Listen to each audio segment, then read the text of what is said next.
உறுப்பினர் சின்னையன் அவர்கள்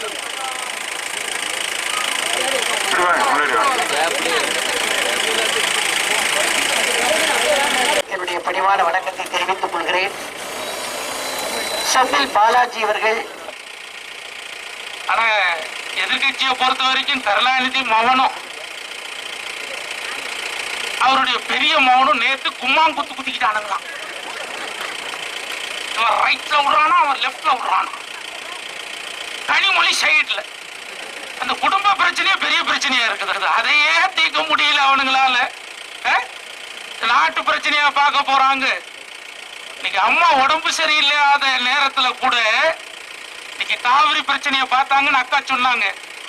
இன்னைக்கு கர்ப்பிணி பெண்களுக்கு 9 மாசம் விடுப்பு எடுத்துக்கலாம் இன்னைக்கு சட்டம் போட்டிருக்காங்க அம்மா.